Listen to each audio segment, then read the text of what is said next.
Is की कहानी शुरू करने से पहले अब दोस्तों से दरख्वास्त है, हमारे चैनल को सब्सक्राइब करें। मेरा नाम सानिया है, मेरी उम्र 22 साल है। मैं जब जवान हो चुकी थी, मेरा बड़ा हुआ जिस्म नहाई के खूबसूरत था। खानदान में हर कोई मेरा दीवाना था।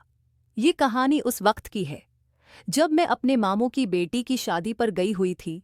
ये सदकियों की बात है। दिसंबर में मेरे मामू की बेटी खानिया की शादी थी। हम सब घर वाले लाहौर से कराची गए हुए थे। हम 2 दिन पहले पहुंच गए थे। मेरे मामू की सिर्फ एक ही बेटी है। सब रिश्तेदार आए हुए थे। मेरी फूफों के बेटे जो हैं कि इस्लाम आबाद रहते थे, वो सब भी शादी में शिरकत के लिए आए थे। जिस दिन हम पहुंचे, इससे 4 दिन पहले ही वहां पर आ बैठे थे। उन्होंने तो शादी को जैसे मानो 4 चांद लगा दिए थे। रात देर तक दोल की चलती और मेरे दोनों कज़न रात देर तक कड़कियों के साथ घरों में मसरूफ रहते। इनमें शेख का नाम काशान था। वो मुझे बहुत दिलचस्पी से देखता था, लेकिन मैंने उसको अग्नोर किया और दोल की मैं ही मसरूफ रहने लगी। इसी रात मैंने डांस भी किया। सब लोग ने मेरी बहुत तारीफ की। फिर जब मैं सोने के लिए अपने कमरे में जाने लगी तो काशान ने मुझे आवाज़ दी और मुझे बोले, आज तो तुमने बहुत अच्छा डांस किया है। मैंने कहा, अच्छा जनाब, शुक्रिया। तो काशान ने कहा, किया, मुझे भी आप ऐसा डांस सिखा सकती हैं। मैं इंस पड़ी और कहने लगी, अरे मैंने खुद देख कर है सुखा है, आपको कैसे सिखा दूं। हर मैं अपने कमरे में चली गई। मेरी और काशान की दोस्ती हो गई। काशान मेरी खालान का बेटा था, लेकिन मैं खुद काशान को आज 22 साल बाद मिली थी। मुझे हैरानी भी हो रही थी और अच्छा भी लग रहा था कि मैं बहुत बरसों बाद अपने कज़न से मिली हूँ। अगली रोज़ मेहंदी थी। मैंने मेहंदी पर एक लारो कलर की फराक पहननी थी। काशान ने मुझे देखते ही कहा, आज तो तुम क़यामत लग रही हो, और कहा, जो भी तुम्हें देखेगा वो तुम्हारा दीवाना हो जाएगा, जैसे मैं हो गया हूँ। मैंने कहा, काशान एक्सक्यूज़ मी। तो काशान ने कहा, हरे कुछ नहीं, मज़ाक कर रहा था। चलो चलें, सब इंतज़ार कर रहे हैं।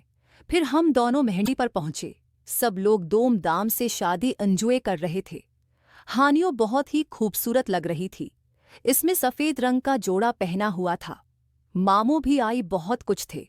उनके तो पाँव ही ज़मीन पर नहीं लग रहे थे। मैं और काशान एक ही तीवर पर बैठे हुए थे। हमने काफ़ी देर इधर इधर की बातें की। अब मैं भी काशान को पसंद करने लगी थी। मैं तो उसकी बातों में खुश ही गई थी। जाहिरी सी बात है, इतना हैंडसम लड़का आपके सामने बैठा हो जिसे आप मोहब्बत करने लगे हों, तब तो दुनिया के कोई खबर ही नहीं रहती। यही हाल मेरे साथ हो गया। रात को मैं काशान की कमरे में चली गई। मैंने काशान को अपने दिल की बात बताई। वो भी यही चाहता था। मैं बहुत खुश थी। मैं अपनी कमरे में वापस आकर सो गई। सुबह बारात थी। सुबह मुझे काशान का मैसेज आया कि आज रात में तुम्हारे कमरे में आऊंगा और हम मिलकर अच्छा सा वक्त गुजारेंगे। मैं समझ गई। मैंने कहा है, ठीक है काशान, जैसे तुम कहो। अब मैं खुद यही चाहती थी। रात को काशान मेरे कमरे में आया। कुछ देर बातें करने के बाद काशान ने मुझे कहा कि तुम बहुत खूबसूरत लग रही हो और तुम्हारा मुम्म तो आज बहुत ही खूबसूरत लग रहा है। मैं शर्माई और कहने लगी, अच्छा। मैंने कहा, काशान अब आगे क्या।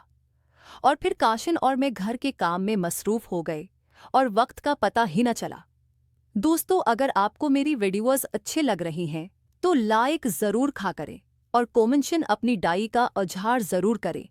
शुक्रिया।